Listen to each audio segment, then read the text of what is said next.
네, 안녕하세요. 저는 이찬우라고 합니다. 오늘 특강을 맡게 됐고요. 저는 이제 기업에서 이제 클라우드 관련한 업무를 하고 있습니다. 그래서 여러분들에게 오늘은 디지털 트랜스포메이션의 이해라는 주제를 가지고 이제 강의를 맡게 됐습니다. 네, 그 중에서도요, 이제 클라우드 컴퓨팅에 관련한 내용으로 구성이 되어 있고요. 클라우드 컴퓨팅으로 이제 전환을 하는 기업들이 많이 늘어나고 있는 추세이기 때문에 이제 그런 구축을 할 때에 고려해야 되는 사항을 묶어서 그리고 좀 함축적으로 전달드리도록 하겠습니다. 일단 디지털 트랜스포메이션이 굉장히 좀 생소할 수도 있는데요. 이 생소할 수도 있는 영역에 대해서 한번 다시 설명드리도록 하겠습니다. 네, 이번 시간에 작은 목차를 좀 설명드리면 AWS라는 클라우드가 굉장히 대다수의 흐름이기 때문에 이 AWS 클라우드 플랫폼을 먼저 소개드리도록 하겠습니다. 그리고 클라우드를 시작하기 앞서서 아셔야 되는 필수적인 내용들이나 클라우드를 구축하거나 운영할 때 알아야 되는 사항들, 그리고 레거시 시스템에서 이제 클라우드라는 신규의 시스템으로 마이그레이션을 할 때 뭔가 환경이 변하는 거죠. 환경이 변화될 때 우리가 해야 되는 또는 체크해야 되는 사항들을 살펴보도록 하겠습니다. 그리고 마지막으로는 이 하이브리드 클라우드라고 하는데요. 이 하이브리드 클라우드라는 혼합형 클라우드는 어떻게 디자인하는 건지 이 아키텍처에 대해서 설명드리도록 하겠습니다. 일단 AWS 클라우드 플랫폼에 대한 소개에 앞서서요. 일단 DT에 관련한 설명을 좀 드리면요. 이 디지털 트랜스포메이션은 일단 ICBM으로 좀 함축적으로 설명을 드릴 수 있을 것 같아요. 그래서 IoT라는 다양한 디바이스, 경량화되어 있고 그리고 초저전력을 요구하고 그리고 사물 인터넷 기반으로 멀티태스킹하는 이 IoT라는 사물 인터넷으로 다양한 정보들을 다양한 디바이스에서 게더링을 합니다. 그래서 모아서 모두 다 이제 클라우드라는 플랫폼으로 집중을 하죠. 그래서 클라우드로 IP와 네트워크를 가지고 모두 다 통합을 합니다. 그래서 클라우드는 어떤 통합에 대한 플랫폼으로 작용을 하고요. 그리고 이 클라우드에서 통합되고 그리고 클라우드를 통해서 뭔가 이제 그룹핑된 정보들은 유의미한 어떤 의사결정을 지원하기 위한 다양한 지식 기반의 데이터가 되기 위해서 빅데이터 플랫폼에서 분석을 거칩니다. 이 분석에는 정형화를 시키는 기법도 필요하겠고요. 그리고 우리가 필요로 하는 시나리오에서 어떠한 행위 데이터로 이용되는지에 대한 것도 필요합니다. 그래서 다양한 지식 기반 빅데이터 분석이 필요하겠고요. 이렇게 분석이 된 정보들은 의사결정을 지원하기 위한 수단으로 이걸 이제 유저 인터페이스 또는 사용자 경험, 유저 익스피리언스라고 합니다. 그래서 사용자의 어떤 인터페이스와 사용자의 경험을 제공하기 위해서 다양한 형태로 제공이 되어지죠.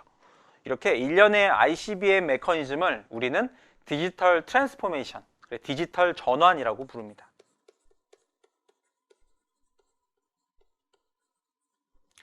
그래서 이 중에서 저희가 오늘 살펴볼 거는요, 이 통합의 플랫폼으로 작용하고 있는 클라우드인데요. 우리가 기존에 알고 있는 온프레미스 환경에서 이제 클라우드라는 가상화 플랫폼으로 누구나가 어디서나 그리고 어떠한 디바이스에서도 자유롭게 정보를 통합할 수 있는데요. 이 메커니즘에 대해서 살펴보도록 하겠습니다. 그 중에서 말씀드렸다시피 아마존에서 제공하고 있는 AWS라는 클라우드 플랫폼을 기준으로 이제 설명을 드리도록 하겠습니다. 이 AWS 클라우드라는 이제 무엇일까요? 클라우드. 이제 저희가 온프레미스와 클라우드를 보통 많이 비교를 합니다. 이 온프레미스 환경이란 온프레미스라고 하죠. 이건 자체 구축, 자체 운영 이런 의미로 받아들이시면 돼요. 그래서 서버나 스토리지, 그리고 데이터베이스, 어플리케이션, 그리고 그걸 운영해야 되는 어떤 가용한 인력들 이것들이 모두 이제 기업의 전용선 또는 기업의 네트워크로 묶여서 운영되는 하나의 기업의 IT 인프라 형태를 온프레미스라고 합니다. 그에 빗대서 클라우드를 서비스로 공급하는 서비스 공급자가 있어요. 이 서비스 공급자에게 이 서비스를 저희는 임대받습니다. 임대받고 저희는 사용한 만큼 과금하는 이런 형태를 저희는 클라우드라고 합니다.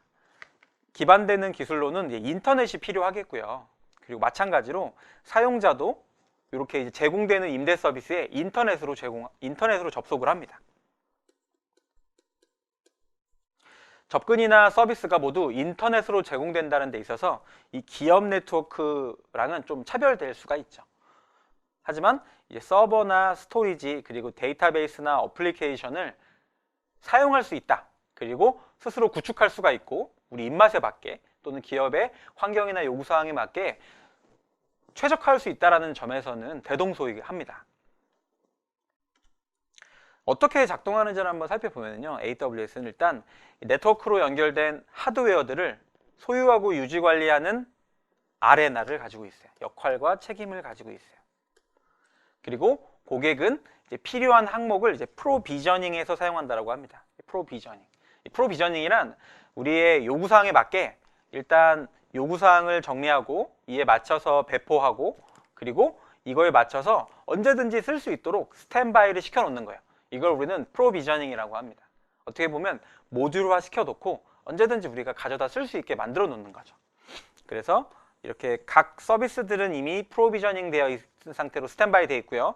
필요할 때 스토리지가 필요할 때 또는 데이터베이스가 필요할 때 또는 비즈니스의 업무 목적에 맞는 어플리케이션이 필요할 때 기타 등등 컴퓨팅이 필요할 때 또는 가상화 컴퓨팅 자원이 필요할 때나 이런 사물 인터넷 환경으로 네트워크를 구축해야 될 때 우리는 클라우드로 통합할 수 있다 그랬죠. 이런 통합 작업이 필요할 때 그리고 컨텐츠 기반으로 딜리버리해서 좀 더 자유롭게 뭔가 스트리밍 서비스를 제공하기 위해서 컨텐츠 딜리버리 네트워크이죠. 이게 CDN이라고 합니다. 기존에 우리가 알고 있는 컨텐츠 딜리버리 네트워크인데요. 이런 컨텐츠 기반의 어떤 스트리밍 서비스를 제공하고자 할 때도 우리는 AWS를 고민합니다. 이제 클라우드 배포 모델을 보면 간단하게는 온프레미스 모델과 클라우드 모델로 저희가 살펴봤었죠. 하지만 이 두 개를 혼합한 하이브리드 모델이 있습니다. 이는 클라우드의 업무 목적에 맞게 일부를 사용하는 거고요. 또 중요한 업무 또는 민감 정보를 담고 있는 업무 또는 대외의 기밀을 요구하는 정보들이 뭔가 처리되는 처리 시스템을 운영하고자 할 때 우리는 온프레미스를 일부 운영하기도 합니다. 이 두 가지를 혼용해서 쓰는 걸 우리는 하이브리드라고 합니다. 그래서 배포 모델은 세 가지로 볼 수가 있겠죠. 이제 클라우드라는 걸 사용하면 다양한 이점이 있기 때문에 저희가 온프레미스라는 레거시 환경에서 AWS라는 클라우드를 사용하는 이 디지털 전환을 맞이했겠죠. 그 때문에 어떤 이점이 있는지를 한번 살펴보도록 하겠습니다. 일단 우리가 항상 예측 기반의 데이터 센터에 투자를 한다라든지 또는 우리가 뭔가 추상적이고 모호하고 손에 잡히지 않는 경영 계획이나 경영 목표를 달성하기 위해서 우리는 항상 이 자본을 가지고 있어야 되고 자본을 투입해야 되고 자본에 대한 어떤 그 투자 기반의 성과 또는 투자 기반의 효용성을 우리가 취득을 해야 돼요. 이제 이거를 보통 ROI라고도 하고요. 투입 대비 어느 정도의 우리가 성과를 낼 수 있는지 이게 모두 자본인데요. 이런 것들은 일부 투자가 필요하고 투자를 회수하는 데는 오랜 기간이나 전략이 필요합니다. 하지만 이제 시대가 바뀌었죠. 워낙에 고객의 요구사항도 플렉서블하게 바뀌고 인프라의 환경도 시시때때로 그리고 우리 환경의 요구사항에 맞춰서 최적화가 돼야 돼요. 이런 게 자유로워야 되죠. 이걸 또 애자일 기반이라고 하죠. 애자일. 경영계획은 목표를 추상적으로 뭔가 환산하고 예측하고 여기에 뭔가 모호하고 추상적인 경영계획을 달성하기 위해서 모험을 하는 게 아니라 애자일하게 신속하게 의사결정하고 신속하게 투자하고 그에 맞춰서 성과를 도출해내고 이런 것들을 바로바로 회수해서 재투자하고 이런 신속성이 기업의 경영 환경에서 굉장히 중요해졌어요. 그러면서 클라우드라는 우리가 사용한 만큼 과금하는 이 서비스 모델이 각광을 받게 된 거죠.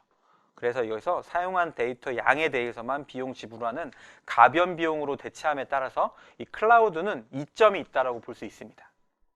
어떻게 거대하고 추상적인 투자를 안 해도 되는 거죠. 그리고 거대한 규모의 경제를 형성합니다. 이 아마존은 AWS라는 이 클라우드 시스템을 만들어서 한 명에게 또는 한 기업에, 한 국가에만 제공하지 않아요. 글로벌하게 다양한 기업에, 그리고 굉장히 다양한 사람들에게 이 서비스를 제공함에 따라서 아마존은 투자 대비 굉장히 높은 효용성을 이제 얻을 수 있어요. 그래서 모든 고객으로부터 사용한 점차적으로 늘고 있는 이 사용량 덕분에 이 고객을 대상으로 더 높은 수준의 규모의 경제를 실현하고, 그로 인해서 더 나은 이점을 제공하고, 더 나은 서비스를 제공하고, 더 많은 프로비저닝된 서비스들을 제공할 수가 있습니다. 그게 아마존의 강점이죠. 그래서 청구서를 보면 사용 서비스와 합계, 이거는 중요한 건 우리가 사용한 만큼, 그게 중요한 거죠. 그렇기 때문에 절감 효과가 있다. 이것도 하나의 이점으로 꼽아볼 수 있겠습니다. 그리고 용량을 추정할 필요가 없는 거죠. 이 추정은 모호해요. 그리고 틀릴 수도 있어요.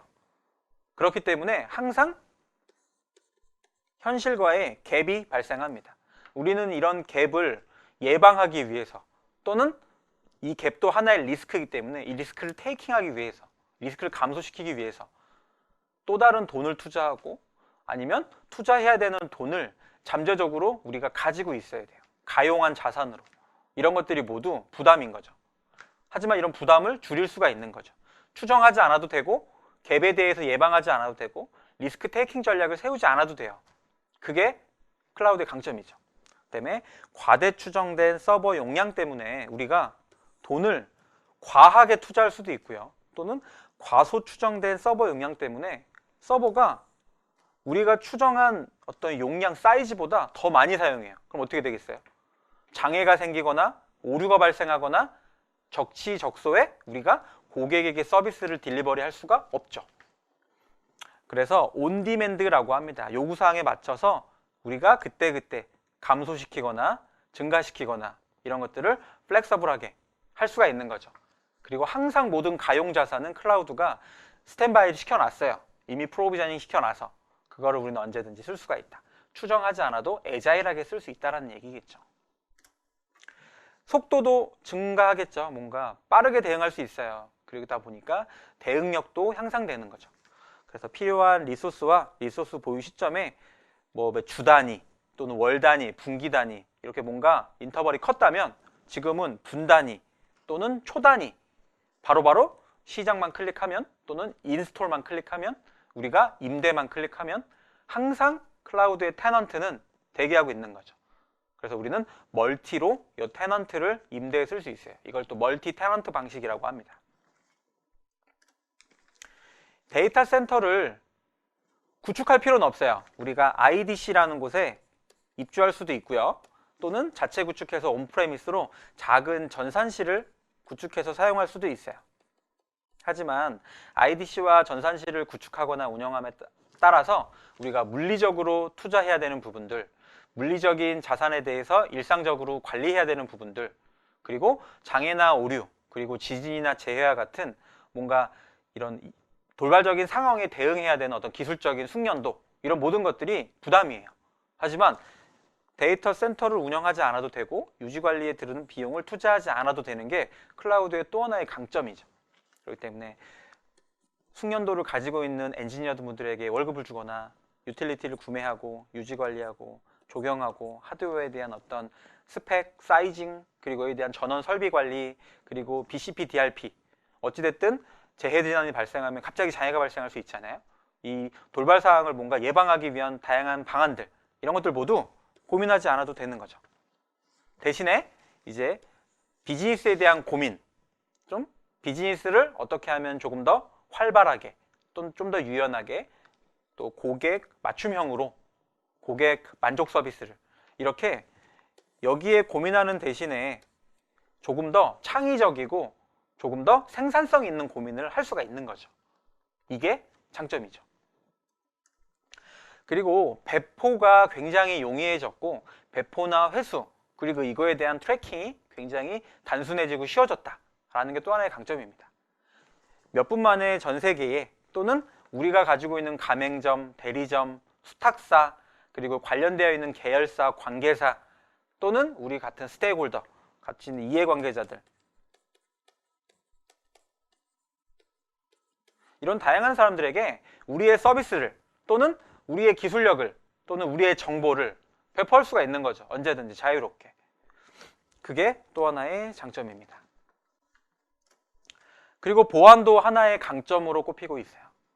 데이터를 안전하게 보관하기 위해서 이 데이터의 어떤 프리벤션 또는 프로텍트를 위한 다양한 서비스를 이미 프로비저닝해서 제공하고 있습니다. 보안에 대해서 어떻게 보안을 해야 되는지 또는 어떤 보안 솔루션을 사용해야 되는지, 그리고 어떤 메커니즘을 가지고 접근을 통제해야 되는지, 이런 고민을 안 해도 되는 거죠. 이미 하나의 패키지로 만들어 놨기 때문에 우리는 1번, 2번, 3번 체크해서 선택을 하면 돼요. 잘 묶어져 있는 거죠. 그리고 우리는 다양한 규정을 준수해야 돼요. 내부에 이제 우리 국내라고 하면 개인정보보호법, 정보통신망법, 신용정보법, 이런 다양한 법률이 있죠. 그리고 표준이나 인증과 같이 꼭 취득해야지만 비즈니스를 할 수 있는 이런 조건들도 있어요. 이게 다 제약 조건이죠.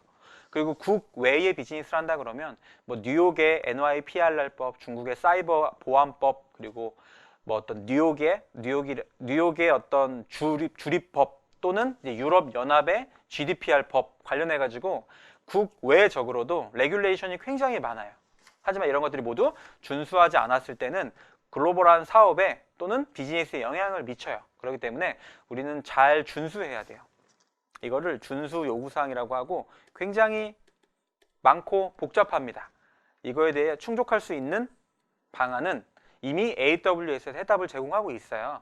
또는 AWS뿐만이 아니라 뭐 MS의 마이크로소프트 애저, 이것도 하나의 클라우드고, IBM의 클라우드, 또 SK, LG, 삼성에서 제공하고 있는 다양한 이제 국내 벤더사의 클라우드, 그리고 GCP, 구글 클라우드 플랫폼, 이런 다양한 클라우드 벤더사들도 이런 것들을 고민하고 있어요. 그렇기 때문에 모든 이제 글로벌한 벤더들은 이 규정에 대해서도 국내의 규정, 국외의 규정, 이런 것들을 모두 다 충족시키기 위해서 클라우드에 모두 보안에 대한 메커니즘을 탑재를 해놨다.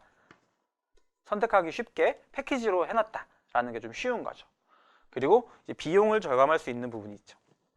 테넌트 방식으로 우리가 그때그때 필요할 때마다 빌려 쓰는 개념이라고 말씀드렸죠. 그리고 확장성.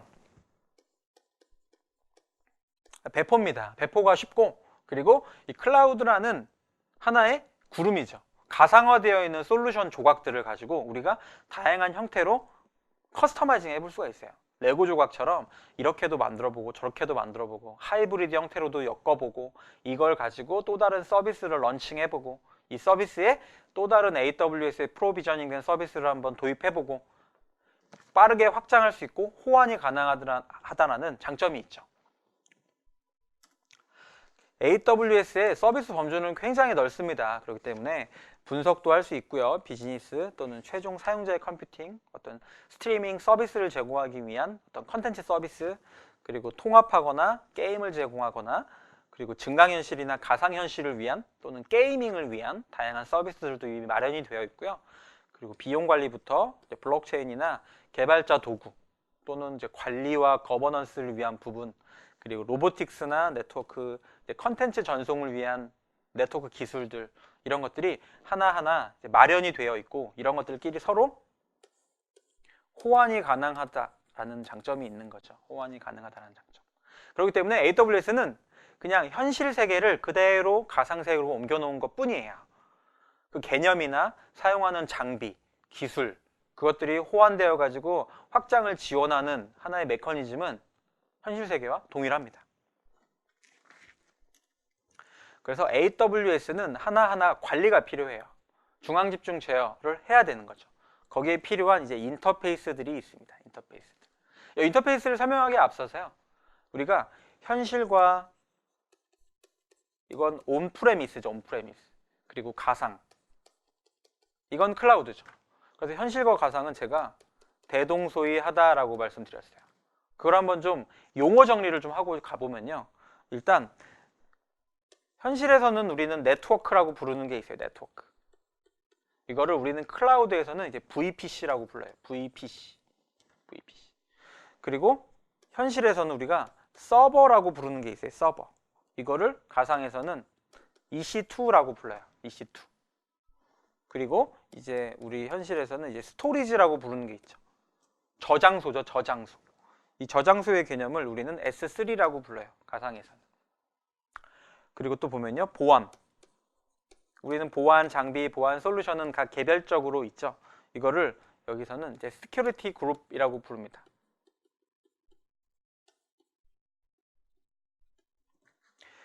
그리고 우리가 L4나 L2와 같이 스위치로 로드 밸런싱을 하죠. 그래서 스위칭을 해주죠. IP나 또는 네트워크의 흐름을 또는 트래픽을 제어 관리를 해주고 흐름에 대한 관리를 해주고 오류를 잡아주죠. 이런 게 지금 L4인데요.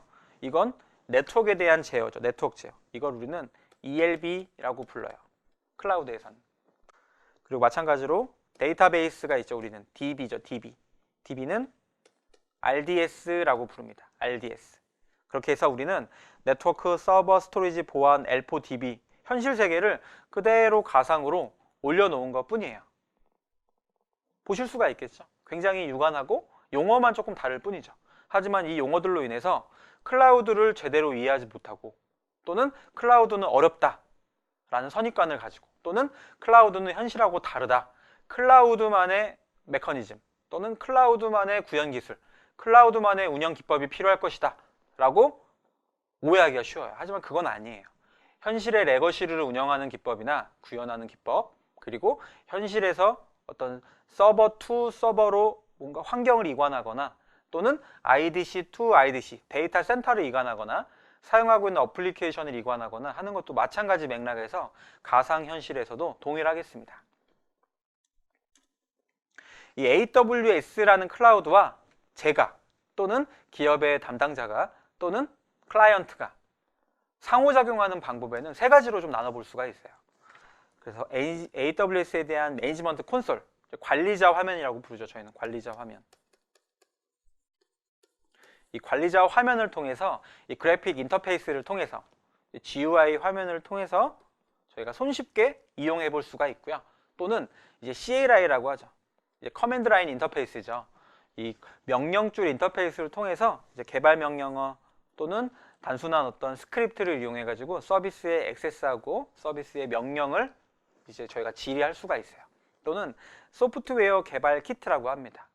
이 코드로 서비스에 액세스할 수가 있죠. 이런 다양한 방법으로 저희가 AWS라는 곳에 명령을 내려서 서비스를 호출하고 우리가 원하는 액티비티를 할 수가 있는 거죠. 매니지먼트 콘솔은 이렇게 생겼어요. 그래서 다양하게 우리가 선택을 하고 환경에서 사용할 수 있도록 조인할 수가 있어요. 그걸 이제 웹에서도 가능하고요. 또 모바일 인터페이스에서도 이제 가능합니다. 이런 식으로 다양한 디바이스로 업무를 할 수가 있죠.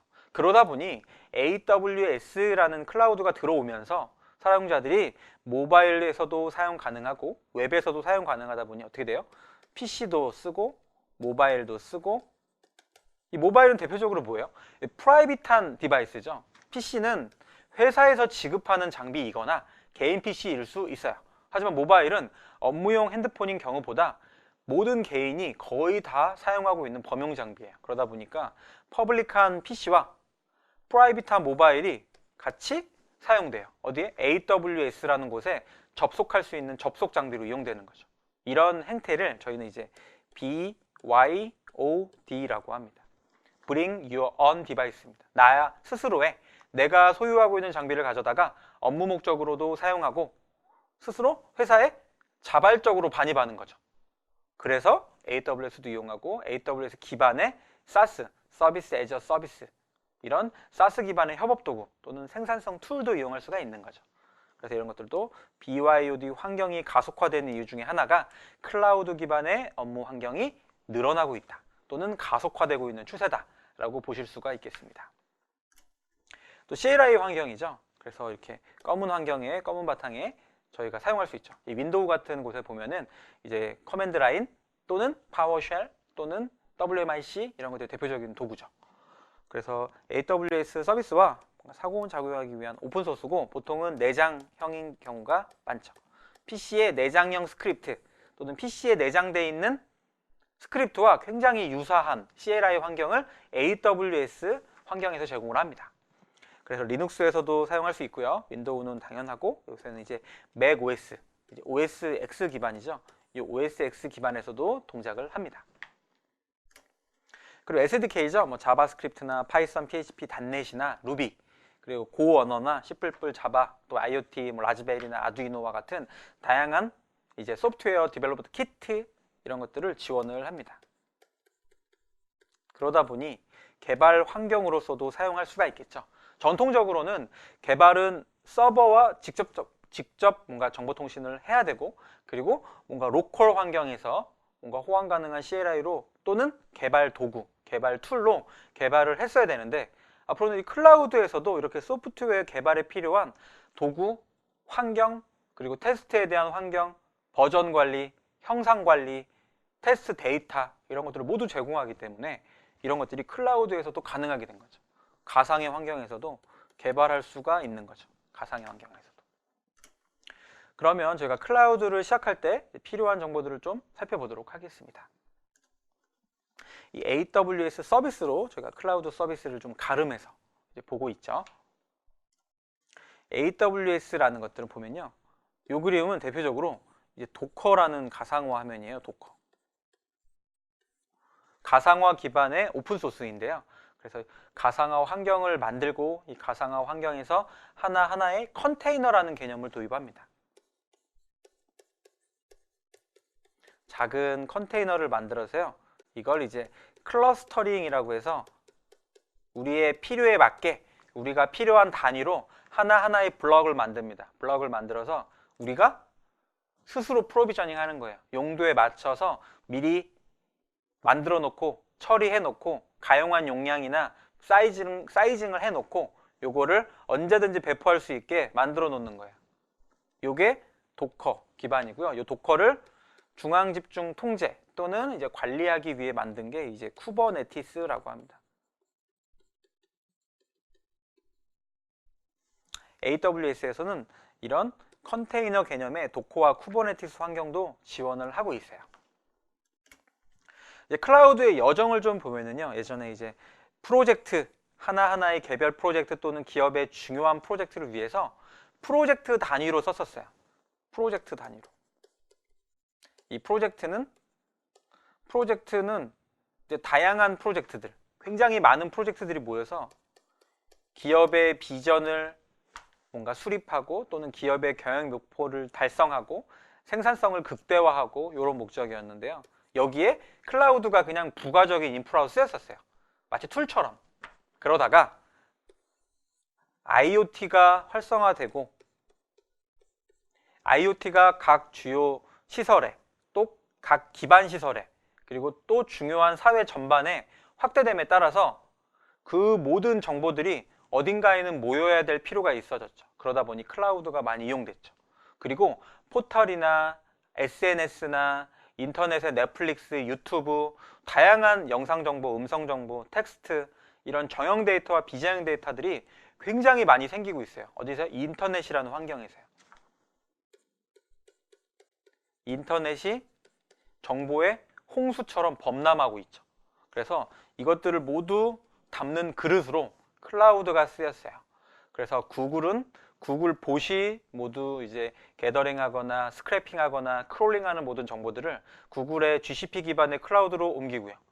우리가 가전제품, 스마트워치, 스마트 스피커, 스마트 냉장고, 스마트 청소기, 스마트 가습기, 스마트폰 이런 모든 스마트한 디바이스들에서 얻어지는, 수집되는 센서 정보, 하드웨어 정보, 소프트웨어에 대한 정보, 그리고 개인 정보 또는 녹화되거나 녹음되는 어떤 민감 정보들 이런 것들이 모두 수집되고 있는 거죠. 그래서 어디로 올라가나요? 클라우드로 올라가는 거죠.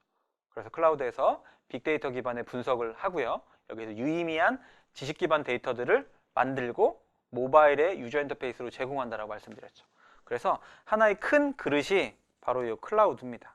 그러다 보니 기반 시설의 확장 또는 기반 시설의 IoT의 확장에 따라서 클라우드는 필수 불가결하게 그 산업이 굉장히 커졌어요. 그래서 지금은 클라우드 시대라고 해도 과언이 아니다 라고 말씀을 드리죠. 그래서 앞으로는 그럼 어떻게 될까요? 앞으로는 이제 마이그레이션이 더 촉진되겠죠. 기존의 온프레미스 환경으로 사용하던 모든 자산들이 클라우드가 좋다 보니까, 또는 클라우드가 많은 이점을 가지고 있다 보니까, 또는 클라우드가 앞으로 IoT와 인터넷에 접점을 이루고 있는 큰 그릇이 되다 보니까 시대의 흐름상 어쩔 수 없이 가속화되겠죠. 환경을 바꾸기 시작합니다.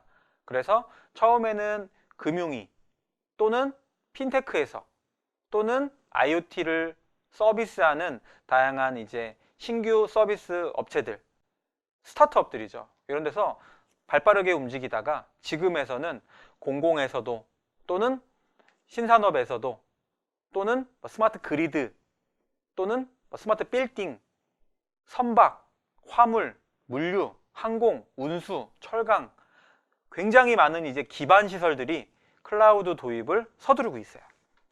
그런 만큼 클라우드는 어떤 가용성 측면에서 굉장한 이점을 가지고 있다는 거죠. 그리고 이제 클라우드 네이티브와 기술 채무를 상환하고 클라우드를 통해서 재창조하는 미래 비전을 가지고 있어요. 클라우드는. 그래서 앞으로는 뭔가 클라우드가 뭔가 마이그레이션하는 대상, 딥체인지하는 대상이 아니고요. 클라우드가 네이티브 원천 기술인 거예요. 클라우드. 그래서 모든 서비스는 클라우드에서 생산되도록 하나의 인프라로 굳어지는 게 목표고요. 그리고 모든 기술 채무는 짐이에요, 짐.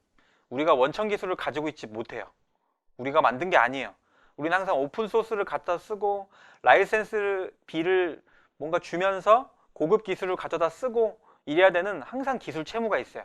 그런 것들을 클라우드가 해소해 주는 거죠.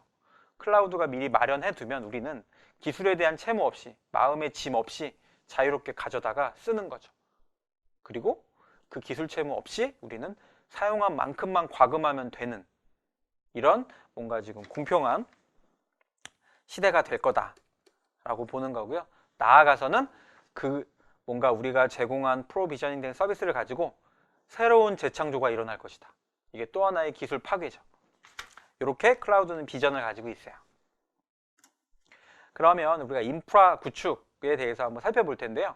이 인프라에 대해서 구축에 대해 살펴보기 전에 전통적인 인프라 구조를 한번 잠깐 살펴볼까요? 온프레미스는 제가 자체 구축이라 그랬죠. 그리고 저희가 알기로 호스팅 서비스가 있어요. 호스팅은 웹 호스팅과 서버 호스팅으로 나뉘어요. 웹 호스팅은 다양한 회사들이 하나의 서버를 공동 임대하는 방식이라고 보시면 돼요. 다양한 회사들이 하나의 서버를 공동 임대하고 있습니다. 그래서 공동 점유 한다라고 보시면 되고요. 서버 호스팅 같은 경우에는 하나의 서버를 하나의 회사가 단독 점유합니다. 단독으로 점유하는 방식을 서버 호스팅이라고 합니다.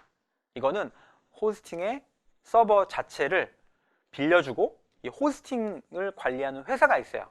회사가 이 서버에 대한 책임을 지고 관리를 합니다. 하지만 여기에 다른 방식으로 이제 코로케이션이라고 들어보셨죠?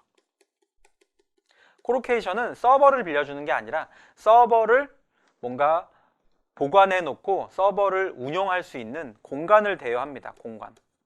이걸 우리는 이제 렉이라고 하고요.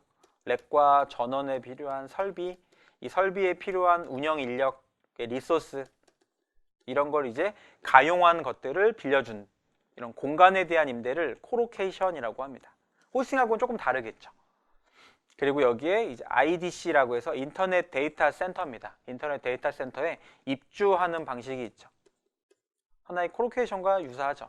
하지만 코로케이션은 주체가 코로케이션이라는 회사에 돈을 주고 우리가 공간을 빌리고 뭔가 맡겨놓는 거고요. IDC는 저희가 IDC를 구축할 수도 있고 IDC 입주해서 일부 IDC 층 또는 공간을 빌려서 그거에 대한 우리가 운영에 대한 리소스 투입이나 설비나 이런 것들은 우리가 관리하는 게 조금 다릅니다. 그리고 클라우드가 있죠. 클라우드는 대표적으로 이런 책임에 대한 문제를 따질 때 공동 책임 모델이라는 걸 따지죠. 이 공동 책임 모델이 뭘까요? 공동 책임 모델. 클라우드의 보안이 있고요. 클라우드에서의 보안이 있어요. 이 클라우드는 클라우드의 보안이 있고요. 클라우드에서의 보안이 있어요. 클라우드의 보안은 클라우드 자체에 대한 관리예요. 이 클라우드라는 설비가, 이 클라우드라는 인프라가 동작하기 위해서는 어떻게 되죠? 이 클라우드라는 거대한 리소스를 내뿜고 있는 하나의 데이터 센터를 잘 관리해야 되죠. 전원도 끊이지 않게, 전원도 이중화해야 되고요. 그리고 설비에 누군가가 침입하지 않게 잘 관리돼야 되고요.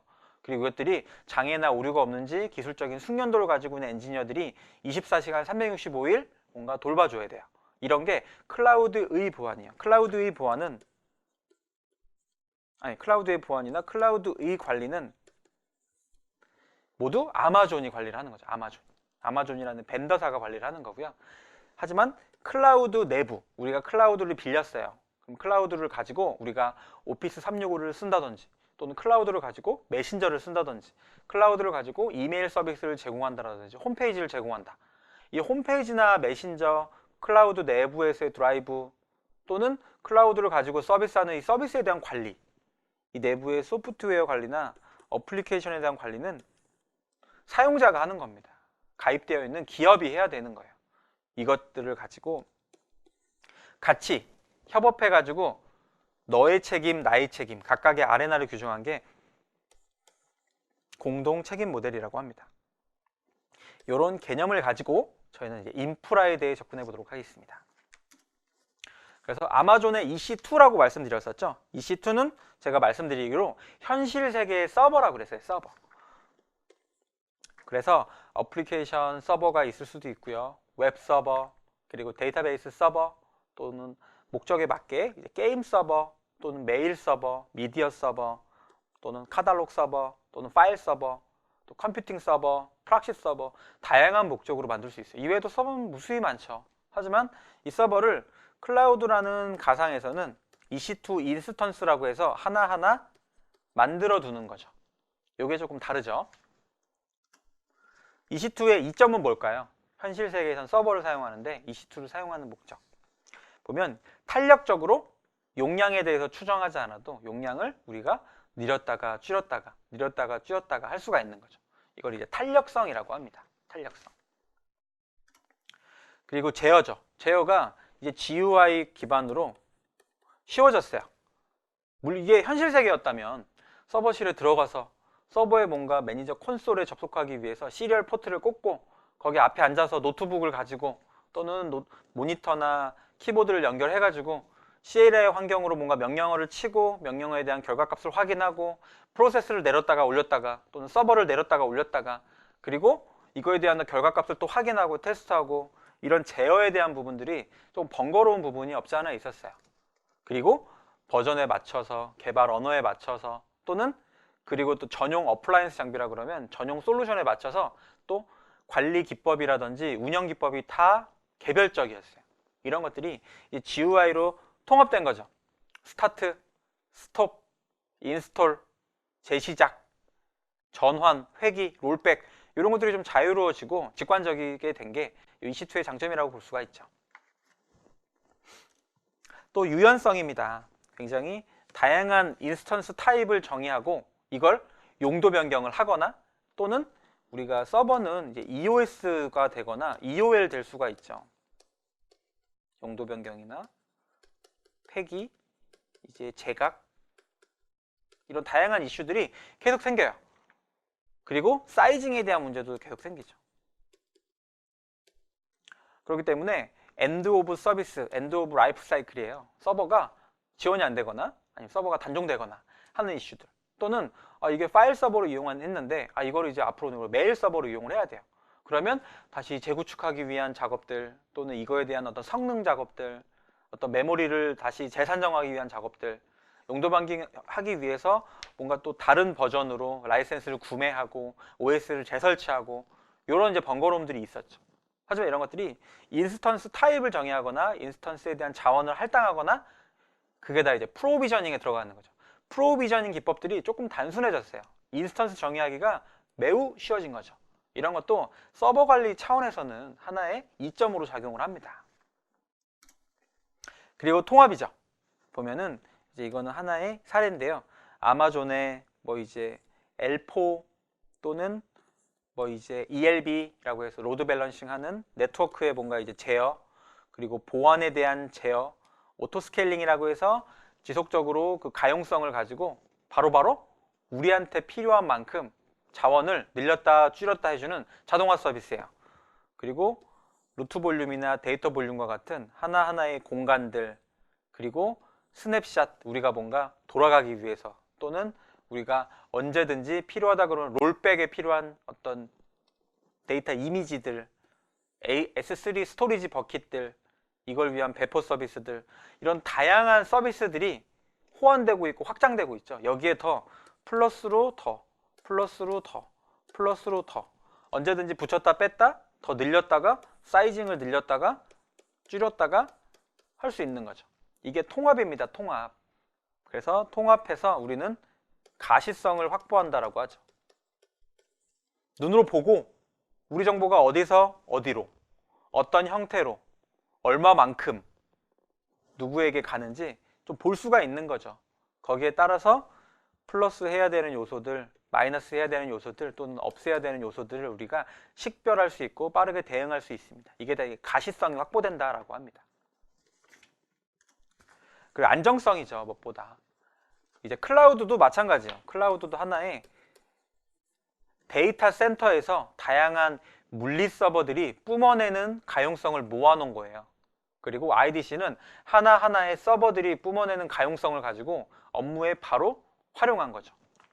왜 클라우드는 더 가용하다라고 볼까요? 이게 다 클러스터링과 오토 스케일링 기능 때문에 그래요. 그래서 바로바로 이제 사용한 양 또는 사용 가능한 양을 측정해서 우리가 필요하다 그러면 더 쓸 수 있게 해주고 필요하지 않을 때는 덜 쓰게 해주는 이 스케일링 작업이 가능함에 따라서 우리는 서버가 작게 추정되거나 서버가 더 높게 과하게 추정되는 일이 좀 적어지는 거죠. 그러다 보니 안정적으로 저희가 운영할 수가 있어요. 그래서 이게 안전성은 외부의 스릿이나 외부의 해킹으로부터 안전한 거고요. 이 안정성은 이 스테이빌리티라고 보시면 됩니다. 평온한 상태로 언제든지 서비스가 확 높이 뛰더라 그래도 뭔가 우리가 확 뛰는 뭔가 트래픽을 따라잡아서 오토 스케일링 해서 그 서비스를 안전하게 제공할 수 있는 이런 스테이빌리티한 안정성을 제공한다라고 보는 거죠. 그리고 보안입니다. 보안도 하나의 시큐리티 그룹으로 제공을 했었죠. 이 시큐리티 그룹에는 웹 보안, 네트워크 보안, 어플리케이션 보안, 그리고 뭐 다양한 DB에 대한 보안, 서버 접근 통제, 암호화, 그리고 네트워크에서 어떤 VPC 같은 걸 제공하는 전용선, 가상 사설망 이런 것들을 모두 하나의 패키지로 만들어 놓은 거죠. 그래서 프로비저닝 해놓은 보안 서비스들이 워낙에 많은 거죠. 우리가 생각지 않았어도 이미 다 패키지화에 돼 있기 때문에 누락을 줄여주죠. 누락. 그리고 고민을 줄여줍니다. 이런 것들이 하나의 클라우드 전환의 이점으로 볼 수가 있겠죠. 그리고 저렴하죠. 쓴 만큼 과금한다 라는 큰 메커니즘에서 벗어나지 않기 때문에 일단 저렴하다고 볼 수 있어요. 하지만 이렇게도 얘기해 볼 수 있겠죠. 클라우드에 가입하고 그 EC2 또는 뭐 S3 또는 시큐리티 그룹, ELB 이런 것들을 하나하나 공부해 나가고 이를 위해서 우리가 지금 하고 있는, 지금 사놨던 것들을 모두 다 클라우드로 바꿔나가는 이 기회비용 자체가 이 커다란 버젯으로 작용할 수가 있어요. 짐으로 작용할 수가 있죠. 하지만 그렇게 봐서는 이 비용이 싸다라고 볼 수는 없는 거죠. 기존에 우리가 가지고 있던 가용한 자원들, 지금까지 누적되었던 히스토리들 이런 것들을 모두 다 전환하는 데는 돈이 듭니다. 하지만 그럼에도 불구하고 장기적으로 따져봤을 때 우리가 이 현실 세계의 물리 자원들을 계속 업데이트해 나가고 신규로 구축하고 갱신하고 이걸 또 관리하기 위해서 추가적인 투자를 하고 이 비용에 빗대 봐서는 앞으로 비전 있게 봐서는 클라우드라는 자원을 우리가 쓰는 게 조금 더 저렴하다라고 보는 겁니다. 절대적으로 이렇게 환산할 수는 없어요. 기회비용은 항상 작용하기 때문에 그렇죠. 그리고 용이성인 거죠. 보시면 레거시한 인프라에서 클라우드라는 인프라로 넘어갈 때 또는 전환할 때 우리가 생각하는 것만큼의 큰 허들은 아니다 라고 말씀을 드리는 거죠. 우리가 생각하기에는 기존에 있는 것들을 하나하나 분석해서 정말 이삿짐을 싸듯이 하나하나 이삿짐을 패키징하고 이삿짐을 싸서 어디다 놔야 될지, 어떻게 놔야 될지, 새로 사야 될지 이것들을 다 고민해야 될 것 같지만 그렇지 않다라는 거죠. 이미 우리가 쌀 이삿짐이 어디에 놔야 될지, 얼마나 놔야 될지, 어떤 형태로 놔야 될지는 이미 다 산출돼서 서비스로 모듈화되어 있어요. 이게 프로비저닝이죠. 그렇기 때문에 우리는 이삿짐을 쌀 고민을 하지 않아도 돼요. 또 이삿짐을 풀 고민도 그렇게 많이 하지 않아도 된다. 생각하는 허들은 굉장히 낮다 라고 보시면 되겠죠. 이게 용이성입니다. 전환의 용이성으로 보시면 되고요. 그래서 적합한 EC2 인스턴스를 우리가 선택을 할 때는요, 다양한 활용 사례나 우리의 워크플로우, 워크로드에 한번 비춰보는 거예요. 그래서 우리 회사의 요구사항 또는 우리 회사의 외부, 대내외 환경, 그리고 우리 회사의 조직 문화 또는 우리 회사의 비즈니스의 특징 이런 것들을 꼼꼼히 한번 보고요. 유사 사례를 보고요. 유사한 사례, 레퍼런스라고 하죠. 이 레퍼런스에서 최적화되어 있고 여러 크기로 제공되기 때문에 우리 회사 크기에 맞는 걸 선택하시면 됩니다. 그래서 유사 레퍼런스를 참고하는 게 있겠고요. 그리고 인텔이나 제온 프로세스에 활용해서 이제 성능이나 가치, 그리고 우리가 다양한 인스턴스에서 활용할 수 있는 프로세서의 등급 또는 데이터 타입도 다 선택할 수 있게 되어 있기 때문에 우리가 딱 인스턴스를 쓴다 그래서 필수 불가결하게 딱 고정적으로 그것만 써야 되는 건 아니에요. 필요한 거를 또 우리가 입맛에 맞게 커스텀이 가능하다라는 거. 그리고 코어 수나 메모리나 스토리지나 좀 더 세분화해서 좀 더 커스텀이 가능하다. 그리고 빨리 처리할 수가 있다라는 거고요. 컴퓨팅 인스턴스가 클수록 시간과 비용을 절약할 수 있는 거죠. 우리가 예를 들면 더 많은 서버를 구매해야 되고 더 다양한 목적 함수에 맞게 목적 서버를 구매해야 된다라고 할 때 고민도 많아지고 우리가 뭔가 비교해 봐야 되는 뭔가 바운더리도 굉장히 넓어지는데요. 그것보다 우리는 EC2라는 클라우드 환경에서 데이터 타입을 정의하고 거기에 맞춰져 있고 커스텀된 것들을 선택하는 게 조금 더 고민을 덜 거라는 거예요. 그래서 더 짧은 시간 동안 시간당 비용이 높은 인스턴스를 실행하는 게 이제 경제적이다라고 보는 거고요. 이제 데이터 저장에 대해서 한번 살펴보도록 하겠습니다. 이 데이터 저장 관련된 거는 EBS라고 합니다. Elastic Block Store인데요. 아마존에서 제공하는 스토어를 EBS라고 합니다. 인스턴스에서 사용하는 서버에서 사용하는 하나의 연구 블록 스토리지라고 보시면 돼요. 그래서 이 EC2 인스턴스에서 사용하는 이 작은 이 볼륨이 EBS라고 합니다. EBS. 그래서 복제를 통해서 또 하나의 가용 영역 또는 보호되고 있는 영역으로 해가지고 복제를 통해 보호된다는 게 특징이고요. 보면 굉장히 드라이브 유형은 다양할 수 있죠. 뭐 이제 보면 SSD 타입도 있고 하드 타입도 있고 그리고 또 저희가 뭐 USB와 같은 보조 지정 매체, 보조 저장 매체와 같은 데이터 타입도 있고요. 그래서 프로비저닝된 뭐 SSD 볼륨 또는 범용 SSD 볼륨 또는 하드디스크 드라이브 또는 처리량에 따라서 최적화된 하드디스크 볼륨 또는 콜드 하드디스크 볼륨 해가지고 다양한 데이터 타입에 대해서 맞춤형으로 드라이브를 제공합니다. 여기에 따라서 EBS를 정의하고 저희가 사용할 수가 있어요. 그리고 확장이 굉장히 용이하다. 그리고 축소도 굉장히 용이하다. 플렉서블하게 쓸 수 있다는 거죠. 이거는 클라우드에 거의 범용적으로 내깔려 있는 장점이라고 보시면 돼요. 그리고 프로비저닝 한 만큼만 비용을 지불하는 거죠. 프로비저닝을 내가 커스텀할 수가 있는 거죠. 프로비저닝은 다시 말씀드리지만 내가 원하는 만큼의 그리고 내가 원하는 요구사항을 처리하고 그리고 이걸 가지고 만들어 놓고 미리 제작해 놓고 배포까지도 미리 해놔요. 그래서 내가 쓸 수 있는 만큼 스탠바이 시켜놓는 개념이라고 말씀드렸었죠. 그리고 스냅샷 기능이 있어요. 우리가 뭐 스냅샷 기능은 하나의 이미지를 만들어 놓는 거예요. 복사 이미지를 만들어 놓고 거기에서 우리가 필요하다 그러면 그 스냅샷으로 변신할 수 있어요.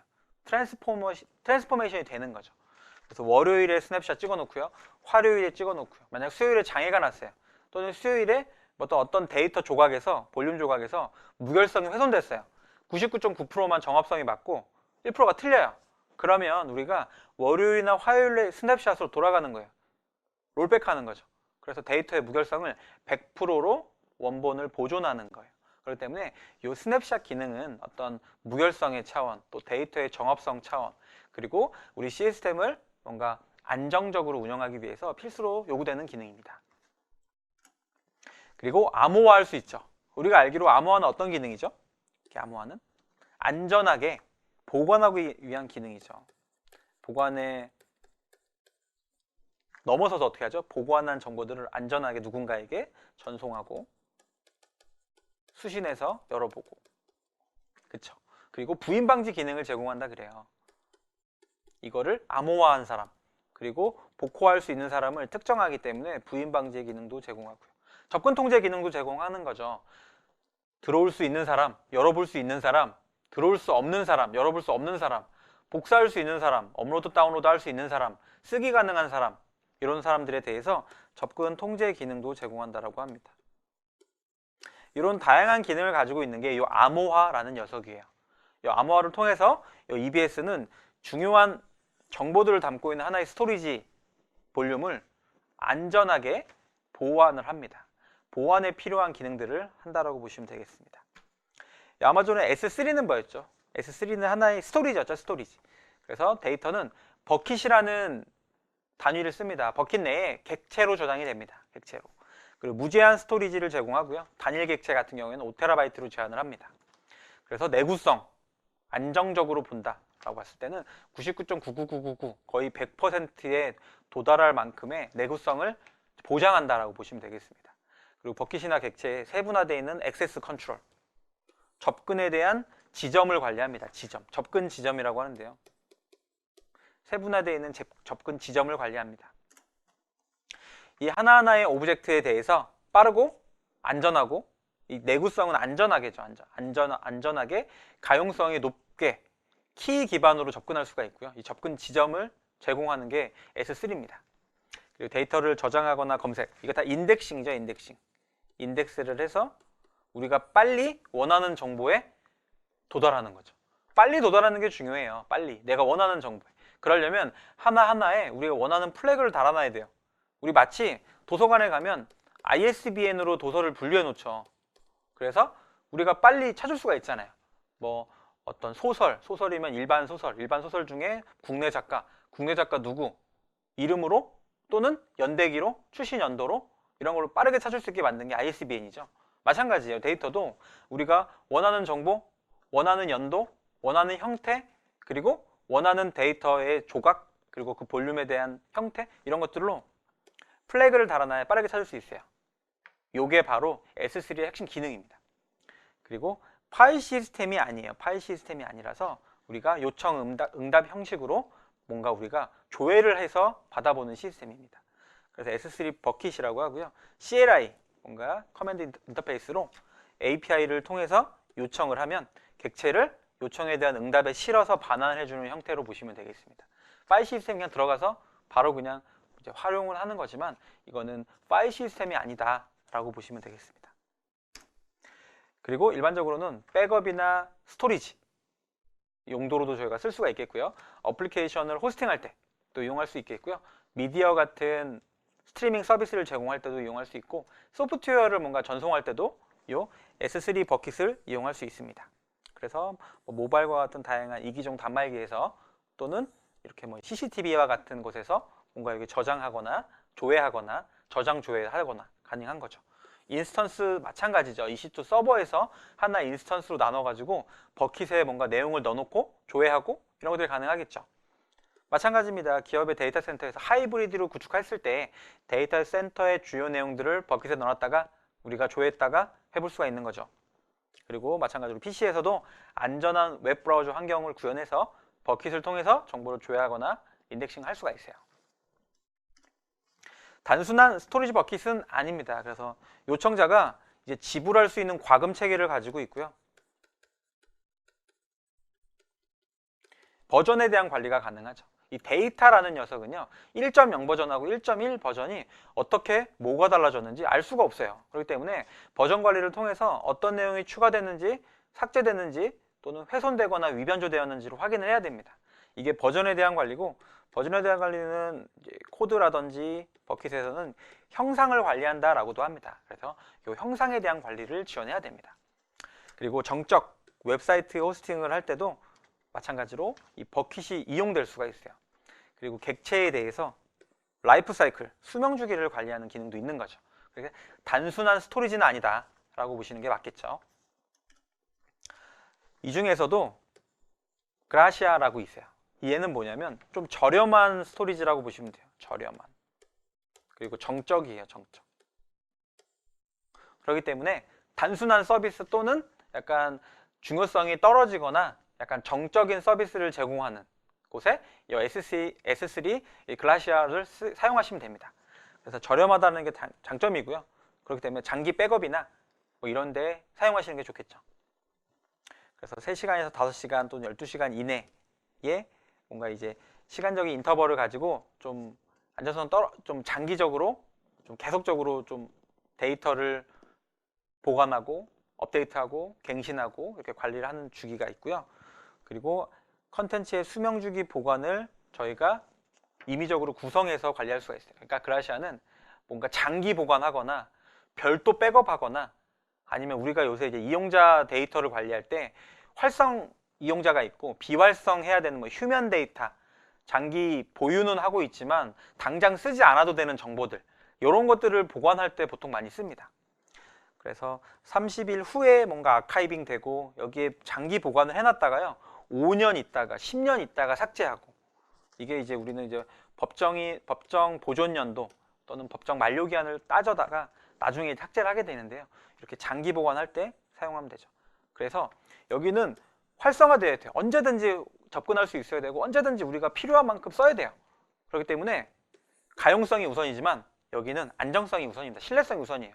무조건 데이터가 99.9999%의 신뢰성을 가지고 안전하게 백업되어 있어야 됩니다. 그런 용도를 사용하신다고 보시면 되겠습니다.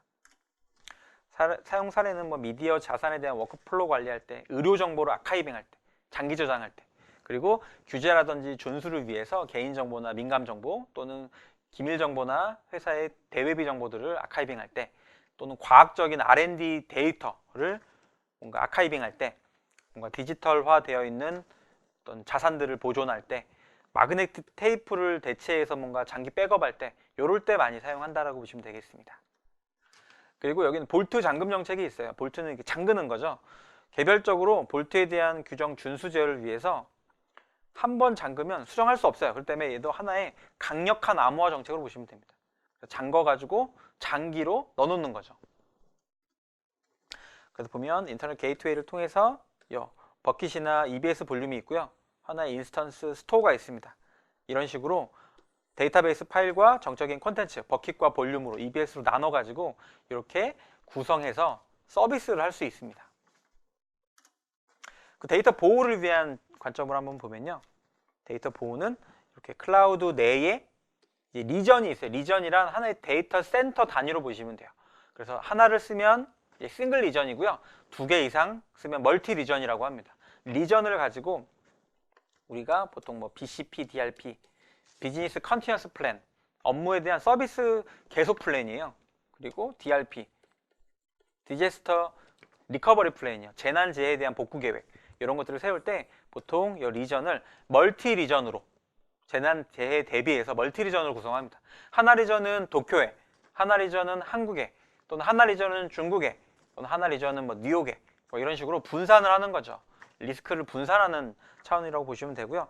이제 VPC라는 네트워크였죠. 네트워크에 가용 가능한 IP 대역 범위 내에서 퍼블릭한 서브넷과 프라이빗한 서브넷을 나눠 가지고요.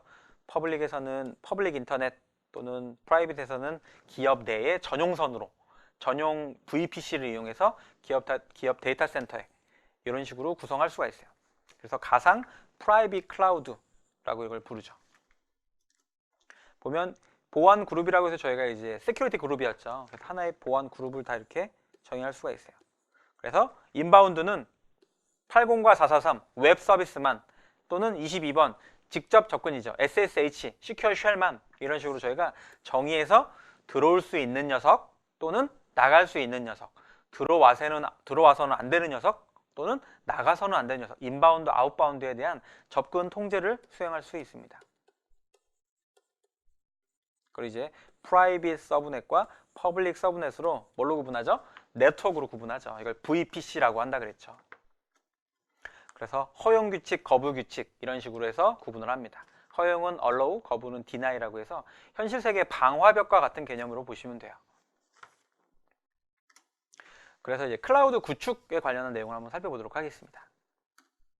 이제 구축은 이제 단순 서버를 만드는 거, EC2를 만드는 거, 그걸 가지고 ELB, 뭔가 로드 밸런싱을 하는 거, 또는 스토리지, S3를 만들고 버킷을 만들어서 거기에 해당 내용을 인덱싱을 걸어서 조회하고 단순하게 정적 웹 서비스를 제공하고 이런 거에 아닌 거죠, 클라우드는.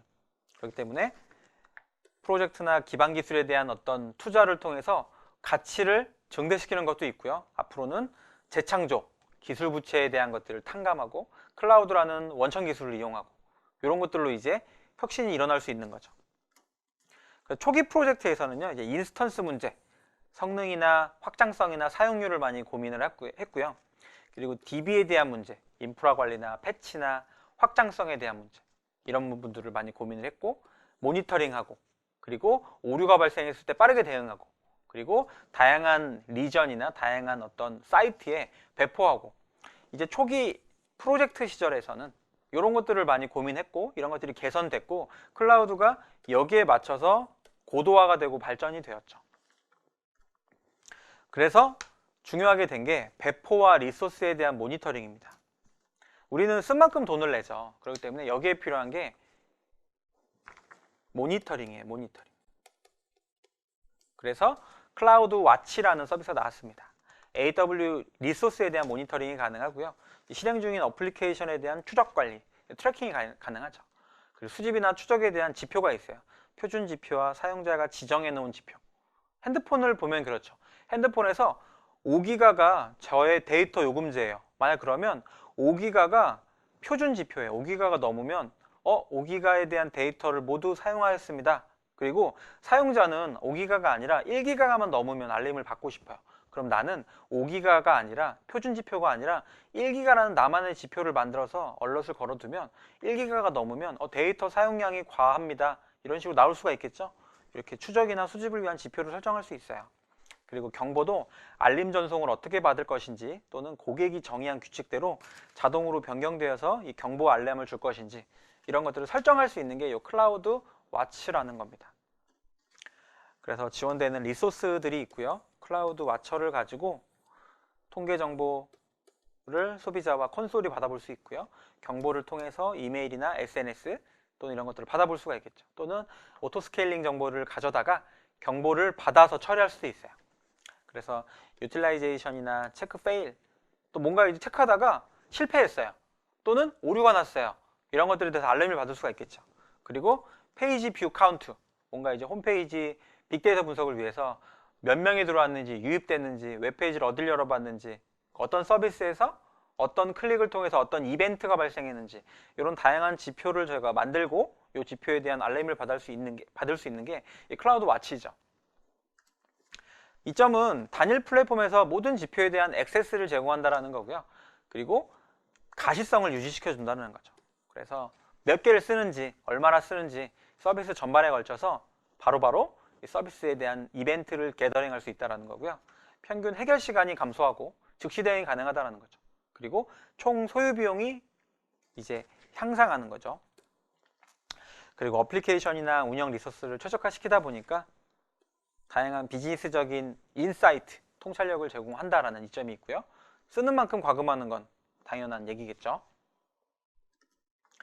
효율적인 이제 관리가 가능하다는 측면에서요. 좀 살펴보면은 규모는 저희가 수요의 측면이 있고 용량 산정의 측면이 있어요. 그러면 수요가 우리가 용량 산정을 한 대로 똑같으면 중요하지 않아요. 하지만 항상 이렇게 너무 많이 용량을 잡아놓거나 너무 적게 잡았을 때 이럴 때 문제가 발생하는 거죠. 그렇기 때문에 용량을 우리 수요에 맞춰서 항상 우리는 추정을 하죠. 하지만 추정은 항상 틀릴 가능성이 있죠.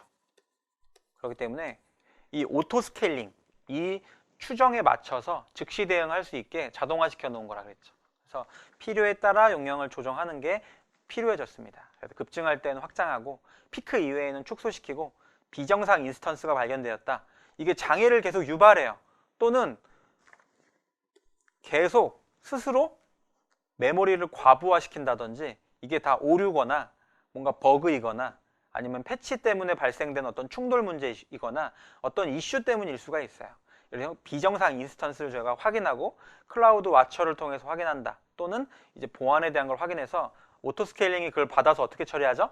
줄여야겠죠. 또는 그거에 대해서 문제가 발생했다 그러면 얼럿을 줘야겠죠. 그래서 아까 이제 보면은 그런 내용들, 와처를 오토 스케일링이랑 연동을 하는 이유입니다. 사용한 만큼 비용을 또 지불하겠죠. 그리고 ELB 개념이 있었죠. 여러 대상에 자동으로 트래픽을 분산해주는 어떤 L4의 개념이었어요. 로드 밸런싱을 하는 거였죠. 고가용성, 그리고 상태에 대한 체크, 그리고 SSL과 TLS 이런 것들을 제공을 하는 거죠. 그리고 운영에 대한 모니터링도 제공을 합니다. 이게 중간에서 부하 분산, 흐름 제어, 오류 제어 이런 것들을 담당하는 ELB라고 보시면 되겠고요. 어플리케이션 로드 밸런서가 있고 뭐 네트워크 로드 밸런서가 있고 각 어떤 업무 영역에 맞게 그리고 구축 영역에 맞게 좀 역할들이 분산되어 있는데요. 이 어플리케이션 로드 밸런서 같은 경우는 이제 OSI 7 레이어 보면 7계층이죠. 어플리케이션 레이어에서 인스턴스별로 이 어플리케이션들을 담당하고 있는데 여기에 대해서 어디에 얼마만큼 이제 용량을 할당해야 되는지 이런 것들을 밸런싱을 해주고요. 네트워크 로드 밸런서는 이제 스트리밍 데이터와 같은 대용량 데이터가 네트워크 트래픽을 통해서 제공돼야 될 때 이제 이 오토 스케일링의 용량을 할당하는 거를 이제 로드 밸런서가 합니다. 그러면 오토 스케일링은 어떻게 할까요? 트래픽이 과부하돼요. 로드 밸런서를 통해서 여기에 대한 트래픽에 대한 밴드위스를 늘리거나 또는 여기에서 뭔가 버틀렉이 걸리면 이 버틀렉을 해소하기 위해서 이 트래픽을 여기서 줄이는 거죠. 줄여가지고 앞단에서부터 버틀렉을 해소하기 위해서 오류나 흐름 제어, 이 로드를 밸런싱하는 거죠. 요걸 이 네트워크 로드 밸런서가 한다라고 보시면 되겠죠. 그러려면 어떻게 되죠? 오토 스케일링하고 서로 유관하게 서로 정보를 주고받아야겠죠. 그 데이터베이스에 대한 서비스 배포입니다. 배포. 그래서 아마존에서는 이제 오로라라는 RDS를 많이 이용을 합니다. 오로라라고 합니다. 이 오로라가 보면은 아마존에서 가장 각광받고 있고 가장 빠르게 증가하고 있는 서비스라고 보시면 돼요. 엔터프라이즈급 관계형 DB고요. MySQL이나 포스트그리, SQL이랑 호환이 됩니다. 그리고 표준 MySQL 데이터베이스보다는 5배가 빠르고 포스트그리보다는 3배가 빠른, 그리고 아마존의 S3로 지속적으로 백업을 하는, 스토리지로 백업을 하기 때문에 좀 더 안전하게 이용된다라고 보시면 되겠고요. 이제 지연 시간이 짧은 읽기 전용 복제본을 최대 15개까지 만들어서 그거에 대한 무결성을 계속적으로 확보해 나가고 있는 오로라 DB입니다. 또 다이나모 DB라는 게 있어요. 어떤 규모에서 좀 빠르게, 좀 플렉서블하게 쓰기 위한 DB예요. 아까 그 오로라 DB가 안전성이라든지 이런 좀 빠른 이제 속도와 안전성을 두 가지를 모두 갖췄다 그러면 이 다이나모 DB는 좀 라이트하게 경량화되어 있고 빠르게 쓸 수 있는 유연한 게 장점이라고 보시면 될 것 같아요. NoSQL 데이터베이스 서비스라고 보시면 되겠고요. 지연 시간이 짧은 쿼리나 세분화되어 있는 액세스나 지역이나 전역에 대한 옵션, 관리형 이런 용도로 이 다이나모 DB를 사용한다고 보시면 되겠습니다. 그 서버리스 웹 어플리케이션을 이용할 때 이제 여기서는 이 서버리스를 이용할 때 우리는 람다라는 걸 이용한대요. 람다. 람다는 서버리스 서버리스로 뭔가 명령을 제어할 수 있는 명령어예요. 서버리스 명령어. 그래서 서버리스 웹 어플리케이션을 통해서 이용할 수 있고요. 마이크로 서비스 데이터 스토어 같은 경우도 다이나모 DB로 구축이 가능합니다. 모바일 백엔드 또는 에드테크, 이제 에드는 이제 광고죠. 그리고 게임, 사물 인터넷, 다양한 곳에 좀 유연하고 빠르고 경량화된 이런 다이나모 DB를 이용할 수 있습니다. 그리고 AWS 데이터베이스에 대한 마이그레이션이에요. 기존에 우리가 데이터베이스를 다른 걸 쓰다가 이제 오로라나 다이나모 DB를 이용해서 클라우드의 데이터베이스로 이용하고자 할 때 마이그레이션은 환경을 바꾸는 거죠. 이관하는 거죠. 이관. 우리나라 말로 이관. 그때 아마존의 RDS4 SQL 서버를 가지고 SQL 서버를 안전하게 마이그레이션 할 수도 있고요. 아마존의 오로라를 가지고 오라클 DB나 이런 것들을 이관을 할 수가 있죠.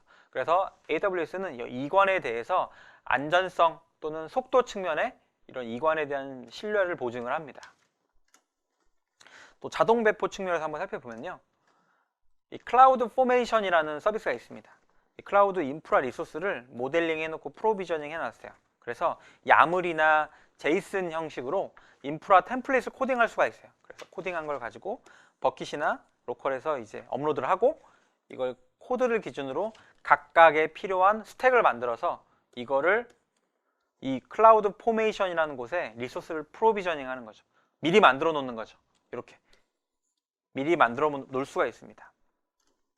그래서 이걸 가지고 템플릿 파일을 야물이나 제이슨으로 만들어서 여기 배포하는 거죠. 그래서 인프라 관리 없이 배포하는 법도 있어요. 애플리케이션을 이 빈스토크라는 엘라스틱 빈스토크라는 또 서비스를 이용해서 인프라 관리 없이 또 배포할 수도 있어요. 그래서 코드를 업로드해서 리소스나 로드 밸런싱, 자동 조정, 모니터링 이 서비스 요구사항을 넣어서 수백만 사용자에게 어플리케이션을 지원하기 위한 용도로 또 배포도 가능합니다. 그래서 빈스토크의 기능을 보면요. 어플리케이션 플랫폼을 선택하고 배포 옵션 기능 선택하고 그냥 없는 거죠. 그냥 저희는 GUI 화면에서 선택하고 배포하면 끝이에요. 그리고 이런 것들을 정의해서 바로 배포할 수 있어요. 서버리스로 배포할 수 있는 거죠. 그리고 연결입니다. 연결. 네트워크 연결이나 데이터를 연결하는 건데요. 하이브리드 클라우드로 이제 도전과제라고 할 수 있겠어요. 클라우드에서는, 클라이언트에서는 항상 이 네트워크 문제가 발생을 해요. 네트워크. 성능이나 안전성, 밴드위스라든지 버틀렉이라든지 이런 것들이 발생하는 거죠. 그리고 사내 데이터 센터에서는 항상 스토리지 문제가 발생해요. 온사이트 오프라인으로 뭔가 네트워크 복제해야 되고 백업해야 되고 네트워크 트래픽도 과도하게 사용되고요. 뭐 층간 대역폭 또는 우리도 이제 전용 선 대역폭 이런 대역폭에 대해서도 관리가 되어야 되고 그러다 보니 서버가 더 많아지고 메모리도 더 증설되고 하다 보니까 비용이 너무 많이 들어요. 과도하게 들어요. 그래서 이 AWS 클라우드로 인스턴스는 현장의 서버로 라우팅할 수가 없어요. 그렇기 때문에 이 클라우드의 오토 스케일링 그룹과 EBS 그룹 이 그룹으로 하이브리드를 이용할 때 이런 도전 과제들에 직면하는 거죠. 이런 도전 과제들에 통신 문제, 네트워크 문제, 그리고 기존 레거시 인프라의 문제. 그래서 우리 레거시 인프라와 네트워크 문제를 해결하기 위해서 다이렉트 커넥트라는 서비스가 나왔어요. 온프레미스와 AWS를 연결하는 전용선이죠. 전용선. 우리는 레거시에서는 인터넷 서비스 프로바이더가 제공을 하죠. KT, LG, SK가 제공하는 인터넷 통신 네트워크를 통해서 전용선을 쓰고 있어요. 이 전용선을 쓸 수 없는 기업들은 VPN이라고 해서 버추얼 프라이빗 네트워크, 가상 사설망을 이용을 하죠. 네트워크 비용이 이 다이렉트 커넥트라는 기술 때문에 감소가 되고요. 네트워크 성능은 유지가 되고요. VPC에 대한 프라이빗한 연결, 이 VPN과 같은 연결의 안전성을 담보합니다. 그리고 손쉽게 이 다이렉트 커넥트를 통해서 확장할 수가 있죠. 그리고 이 라우트 53이라고 하는 거죠. 가용성과 확장성이 우수한 이 DNS 웹 서비스를 제공을 합니다. 도메인 이름을 등록하고 인터넷 트래픽을 리소스로 라우팅하고 상태를 확인하고 하는 이 DNS의 역할을 하는 이 라우트 53이라는 서비스가 있습니다. 그리고 EFS가 있어요. 이건 기존의 레거시의 파일 시스템의 동일한 개념이에요. 그래서 리눅스를 위해서 확장 가능하고 탄력적인 이 파일 시스템을 또 제공합니다. 그래서 탄력성과 성능, 관리성과 효율성 이런 것들을 제공하는 하나의 파일 시스템으로 보시면 되겠고요. 전체 프로세스를 보면 인터넷을 통해서 오토 스케일링 그룹과 아마존의 파일 시스템, 가상의 프라이빗 게이트웨이 이게 VPN과 같은 거죠. 버추얼 프라이빗 네트워크. 그래서 전용선의 개념으로 데이터 센터와 AWS가 서로 호환이 되고 있습니다. 그리고 라우트 53이라는 도메인 서비스로 도메인을 할당하고 이 IP를 통해서 도메인으로 찾아올 수 있게 이런 것들 제공하고 있죠. 그럼 클라우드 마이그레이션은 어떻게 할지 한번 보겠습니다. 일단은 16개가 넘는 리전, 글로벌한 어떤 컨텐츠, 가용한 영역들, 엣지 로케이션들을 가지고 있는 이 AWS 인프라는요. 뭐 개발부터 신규 앱에 대해서 웹사이트나 분석, 그리고 마이그레이션, 그리고 완전하게 클라우드만 사용하는 클라우드 올인까지 다양한 선택의 기로에 놓여 있고요. 이 다양한 선택을 어떻게 언제 할지, 이건 기업의 선택인 거죠. 그래서 마이그레이션을 위해서는 네 가지를 신경을 쓰면 됩니다. 하나가 데이터의 이동 관점, 그리고 또 하나가 DB의 이동 관점, 또 하나가 DB가 아니라 DB나 데이터 다 들어있는 서버의 이동 관점, 또는 서버나 DB는 데이터는 그대로 두고 어플리케이션, 우리가 고객에게 서비스하기 위한 하나의 플랫폼만 이동하는 거죠. 네 가지의 항목을 한번 살펴보는 거죠. 데이터로 이전이 필요할 경우에는 우리가 웹사이트에 필요한 데이터, 데이터의 백업, 문서에 대한 저장, 재해복구, 개발 테스트, 모바일, 컴퓨팅 파워, 엔터프라이즈 IT, 기업형 IT 또는 비즈니스와 빅데이터 분석, 다양한 요구사항들이 고려가 되어야 됩니다. 그리고 데이터 저장소의 종류도 저희가 확인을 해야 되죠. S3로 할지 또는 그라시아로 할지, 싸다 그랬죠. 저렴한 스토리지로 할지, EBS로 할지, 얘는 좀 더 내구성이 높다 그랬죠. 그리고 EFS, 파일 시스템으로 할지, 우리가 저장소에 대해서 적절하게 이해하고 이점을 확인하고 우리한테 맞는 걸 선택해야 되는 거죠. 그리고 데이터 이동의 종류인 거죠. 지속적인 연결을 통해 가지고 계속 우리가 연결을 해놓고 액티브로 계속 주고받을지, 실시간으로 작은 데이터로 쪼개가지고 나누고일지, 아니면 큰 규모로 굵직굵직하게 넘길지, 아니면 큰 규모로 한 번에 넘길지, 데이터 이동의 종류와 방식, 형태를 정의해야겠죠. 그래서 지속적 연결을 이동한다 그러면 다이렉트 커넥트 서비스를 이용할 수가 있겠죠. 전용선으로 해서 지속적으로 뭔가 딜리버리를 할 수 있겠죠. 다이렉트 커넥트는 이제 VPC와 같은 환경으로 퍼블릭 가상 인터페이스를 만들어준다라고 말씀드렸고요. 최소 AWS 이전에 한 개 이상의 위치가 필요합니다. 그리고 탄력적으로 데이터 전송 대역에 대해서 밴드위스를 선택할 수 있다고 말씀드렸었죠. 물리적 연결을 보면 한 개 이상의 접점을 가지고 있고요. 계속 연결시켜 놓는 거죠. 그래서 다이렉트 커넥트 로케이션을 만들어서 물리적으로 연결을 해놓고 지속적인 연결을 통해 데이터를 딜리버리 합니다. 또 스토리지 게이트웨이라는 게 있어요. 얘에서 다이렉트 커넥트에서 조금 더 나아가서 어플리케이션 서버가 클라우드 스토리지를 활용할 수 있도록 해주는 서비스죠. 기존 어플리케이션하고 같이 작동하고요. 그리고 AWS 내구성 높은 스토리지를 활용을 해서 데이터 지연 시간이 짧게 뭔가 온프레미스로 확장해서 사용을 하는 거죠. 그래서 운영 방식을 보면요, 고객 그리고 AWS가 있어요. 중간에 AWS 다이렉트 커넥트를 통해 가지고 이 AWS 스토리지 게이트웨이 어플라이언스로 S3 또는 스토리지, EBS 스냅샷으로 계속 운용해 가지고 데이터를 전달합니다. 사용은 파일 게이트웨이 방식이 있고요. 이렇게 파일 서버처럼 이용하는 거죠. 또는 볼륨 게이트웨이 방식이 있어요. 이게 클라우드 스토리지에 백업을 하는 방식인 거고요. 하나는 테이프 게이트웨이가 있어요. 하나에 대체하는 거죠. 기업의 백업 테이프와 테이프 자동화 장비를 클라우드 스토리지로 대체하는 방식입니다. 그리고 중소규모의 데이터를 이동시키는 S3 데이터 전송 방식이 있을 수 있겠죠. 보면은 우리의 파일과 파일 시스템이 있다 그러면 이거를 쪼개요. 하나하나게 다 쪼갠 거예요. 이게 쪼개가지고 버킷으로 보내는 거죠. AWS CLI를 이용할 수도 있고요. 또는 업로드 도구를 이용할 수도 있어요. 그래서 멀티파트, 멀티스레드, 멀티머신 이런 것들을 활용할 수가 있고요. 국내 리전 같은 경우에는 빠르게 업로드할 수 있죠. 하지만 해외 리전일 경우에, 국외 이전이나 해외 리전일 경우에는 인터넷 병목이 발생할 수 있기 때문에 이 멀티파트 병렬로 업로드하는 중소규모의 데이터 전송은 권고하지 않는 방식인 거죠. 그래서 이 S3 트랜스퍼 엑셀레이션 가속화 기능이 있습니다. 가속화 기능. 이거는 이제 추가 비용 없이 이용할 수 있고 미국이나 동부 남미 유럽 속도가 느린 리전에 데이터 이전할 때 좀 도움이 되는 거죠. 가속화 서비스라고 보시면 됩니다. 엑셀레이션. 큰 규모로 완전 일회성으로 이동할 때는 AWS의 임포트 뭔가 올려주거나 익스포트 우리가 다운로드 받는 서비스를 이용할 수도 있어요. 임포트, 익스포트 디스크 기능이 있습니다. 그래서 일방향으로 대량의 데이터를 이동할 때 쓰는 개념이에요. 그리고 고객이 소유한 스토리지 장치가 있으면 양방향으로 데이터 전송할 수 있게 만들어주고요. 이 고속 네트워크를 이용해서 전송을 완료합니다. 최대 6TB 또는 16TB의 어레이 구조로 구성할 수 있고요. SATA 방식이나 USB 2, 3 타입으로 연결된 드라이브까지 모두 지원을 합니다. 그 스노우볼이라는 게 있어요. 스노우볼. 여기 하나에 거대한 이제 한 암호화되어 있는 서버예요. 서버. 이걸 들고 다닐 수 있게. 그래서 이걸 가지고 이동을 시키는 거죠. 데이터를 익스포트해서 여기 암호화해서 이동을 시키고요.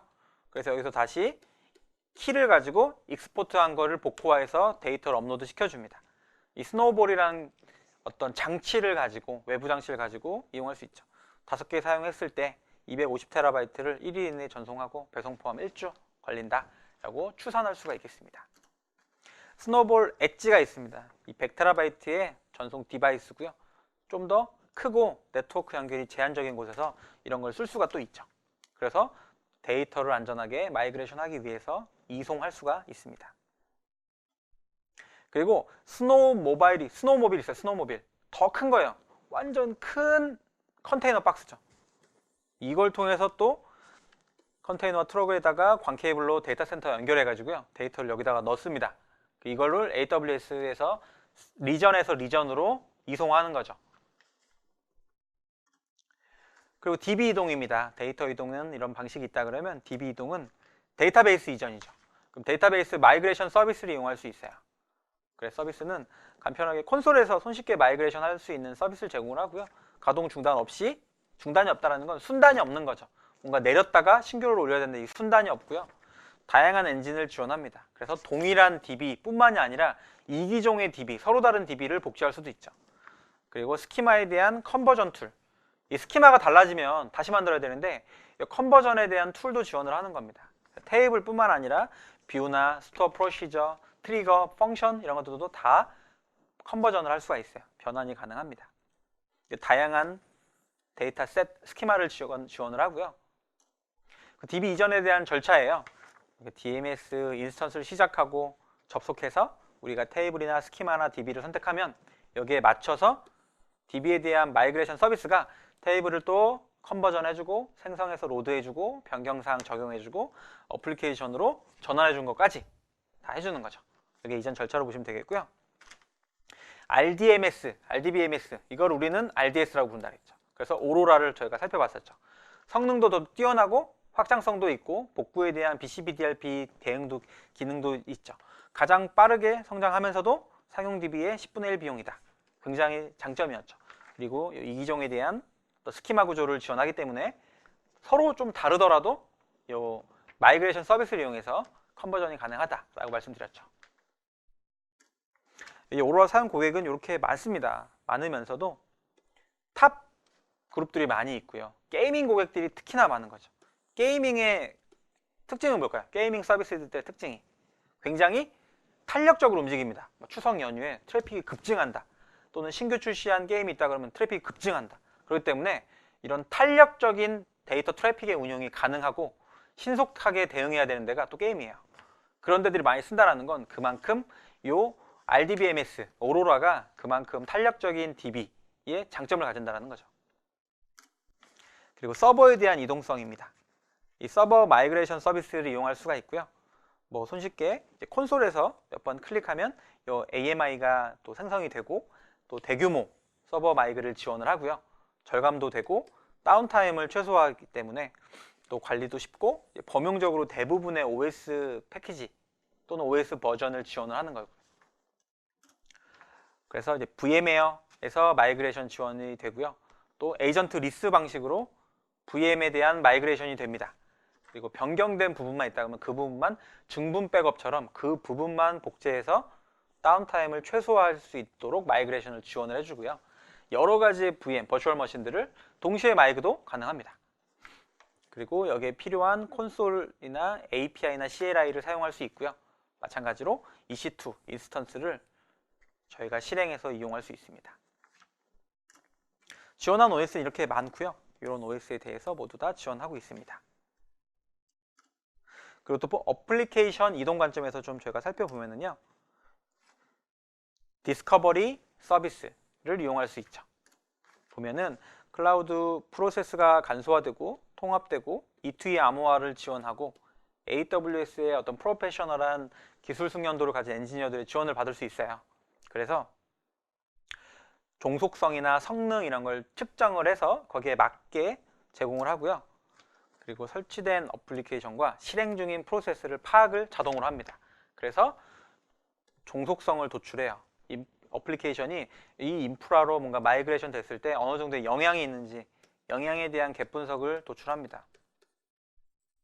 그래서 성능 정보, 어디서 프로세스가 얼마만큼에 나오는지 이런 BMT 수치라든지 이런 POC에 대한 결과물들을 도출하고요. 그래서 에이전트 방식이든 또 에이전트 리스 방식이든 이런 것들을 다 지원을 합니다.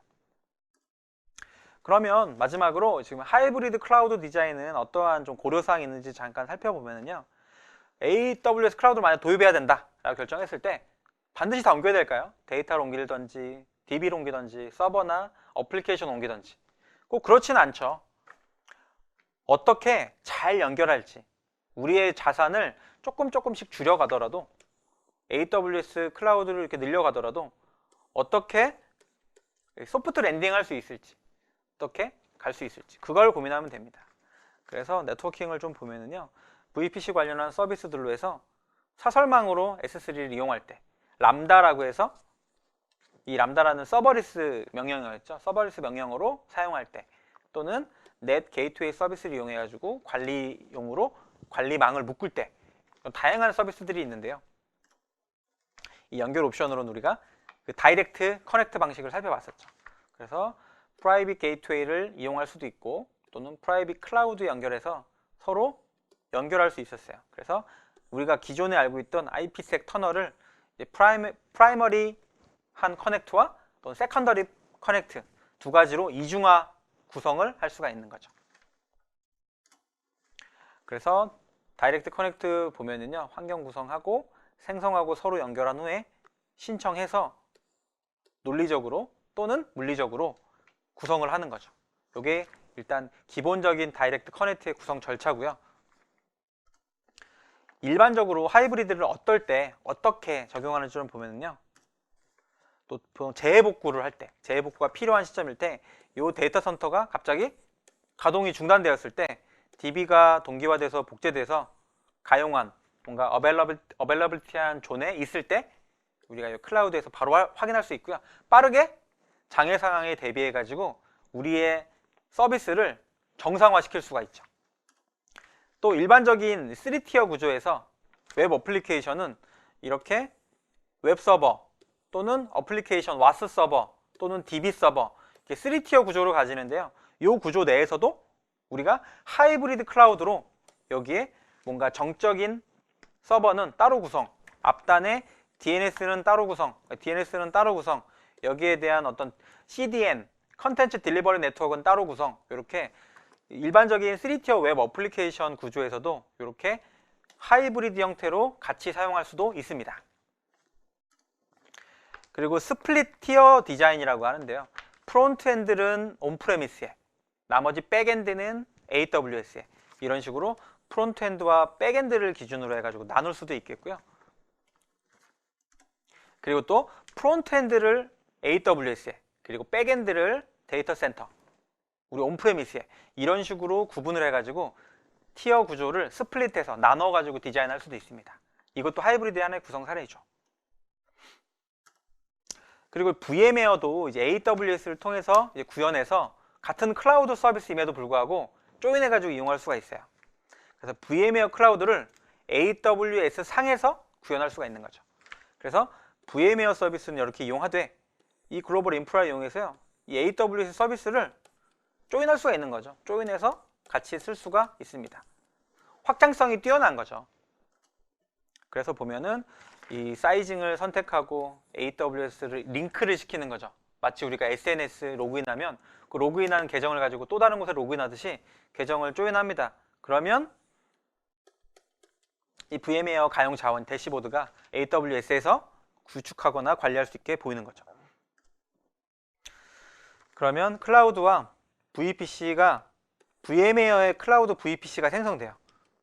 AWS로 접근 지점이 생기는 거죠. 그래서 VMware 클라우드 온 AWS 기본 스택이 자동으로 구성돼서 VMware에 대한 소유와 관리 권한이 생깁니다. 그러면 연동을 통해서 AWS 계정이 생성되고 연결돼요. 그러면 이 온프레미스 IDC를 고객 계정의 VPC와 연결하면 내부망에 연결되고요. AWS VPC, AWS의 다이렉트 커넥트로 연결되는 거죠. 그 순간.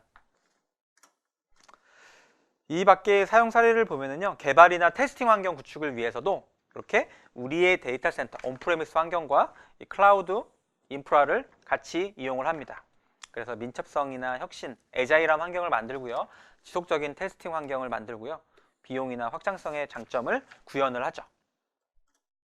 그리고 백업이나 아카이빙 용도로요. 클라우드 스토리지로 백업을 해서 테이프에 대한 백업, DVD에 대한 백업, 오프라인에 대한 소산, BCP, DRP에 대한 대응 이런 것들을 모두 걱정을 없애는 용도로 이용도 하고 있죠.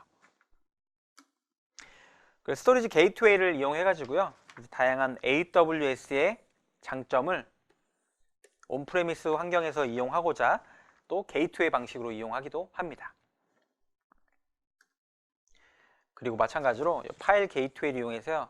파일 스토리지를 가지고 S3에 객체로 저장할 수 있도록 이 서버와 이 AWS 그리고 파일 게이트웨이 방식으로 TTPS로 계속 S3라는 스토리지에 객체로 저장을 해서 파일 게이트웨이로 이용을 하기도 합니다. 또는 EBS의 스냅샷 형태로 S3에 계속 이용을 하는 거죠. 그래서 볼륨 게이트웨이 방식으로 이용할 수도 있습니다. 이거는 EBS에 대한 스냅샷을 백업하는 거로 보시면 돼요. 스냅샷을 백업하는 거로 보시면 돼요. 스냅샷 백업. 그리고 파트너사는 이제 시만텍이나 오라클 다양한 곳들에서 이런 백업이나 아카이빙에 대한 기술력을 MOU에서 서로 간에 호환하도록 서로 간에 이제 상호 협약을 통해서 기술 지원을 하고 있죠. 이런 다양한 기술들을 통해서 좀 더 안전한 AWS 아카이빙 기술을 제공합니다. 네, 여기까지 해서 AWS를 이제 쓸 때 또는 클라우드로 마이그레이션을 할 때의 전략이나 고려사항 그리고 AWS를 살펴봤지만 좀 주요한 기술 서비스들을 살펴봤습니다. 여기까지 해서 DT, 디지털 트랜스포메이션 중에 클라우드 중에서도 마이그레이션에 대한 전략을 한번 살펴봤습니다. 네, 감사합니다.